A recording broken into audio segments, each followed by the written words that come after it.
John chapter 11. Now a certain man was sick, named Lazarus, of Bethany, the town of Mary and her sister Martha. It was that Mary which anointed the Lord with ointment and wiped his feet with her hair, whose brother Lazarus was sick. Therefore his sister sent to him, saying, Lord, behold, he whom you love is sick.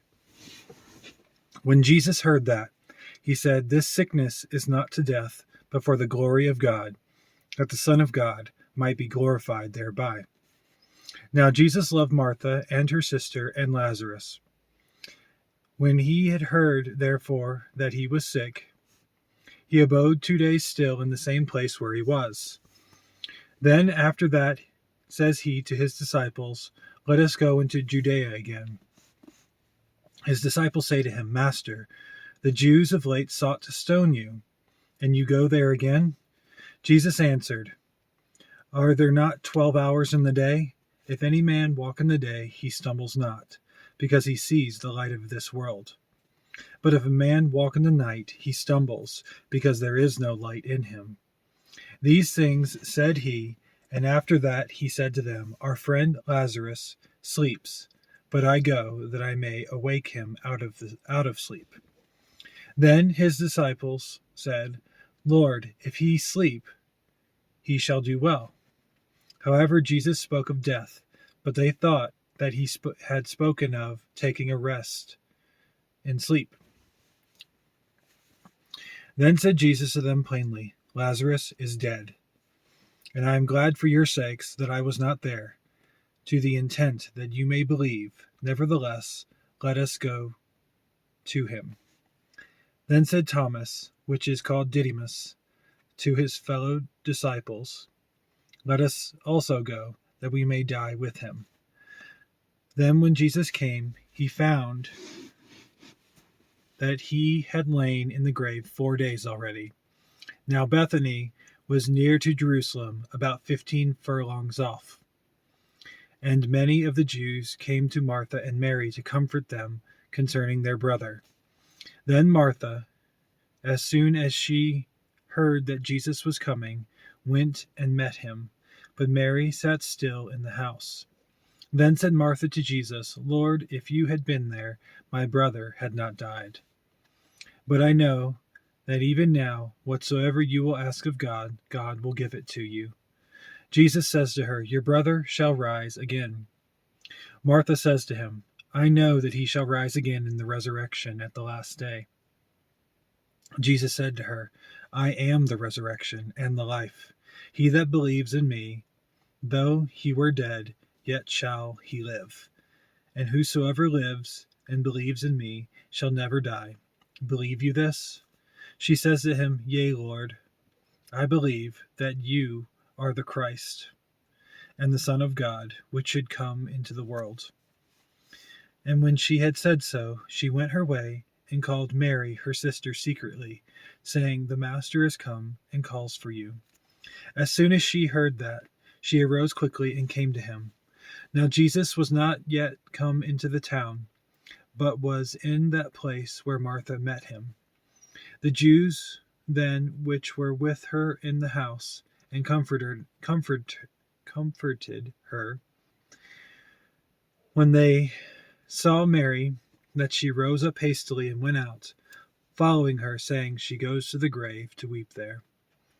Then when Mary was come where Jesus was, and saw him, she fell down at his feet, saying to him, Lord, if you had been here, my brother had not died. When Jesus therefore saw her weeping, and the Jews also weeping which came with her, he groaned in the spirit, and was troubled. He said, Where have you laid him? They said to him, Lord, come and see. Jesus wept. Then said the Jews, Behold, how he loved him. And some of them said, Could not this man which opened the eyes of the blind have caused that even this man should not have died? Jesus therefore, again groaning in himself, comes to the grave. It was a cave, and a stone lay upon it.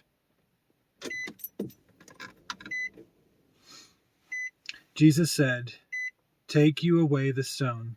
Martha, the sister of him that was dead, says to him, "Lord, by this time he stinks, for he hath been dead 4 days."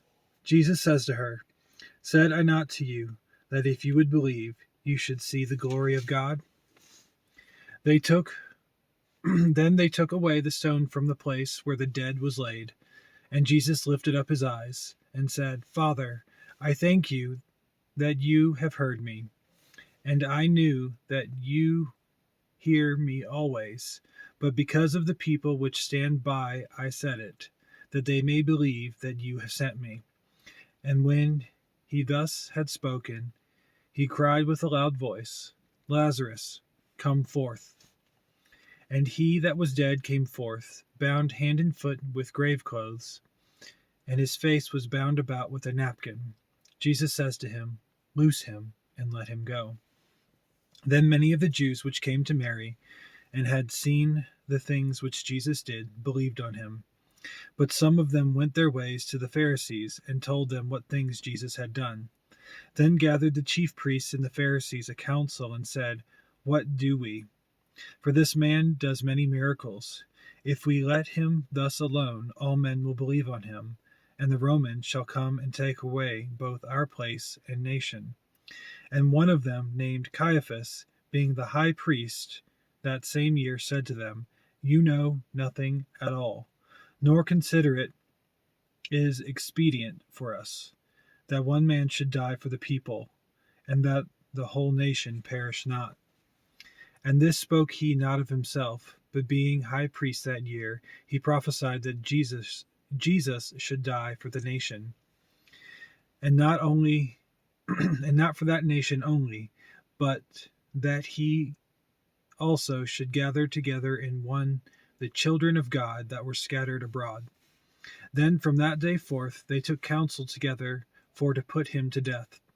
Jesus therefore walked no more openly among the Jews, but went from there to a country near to the wilderness, into a city called Ephraim, and there continued with his disciples.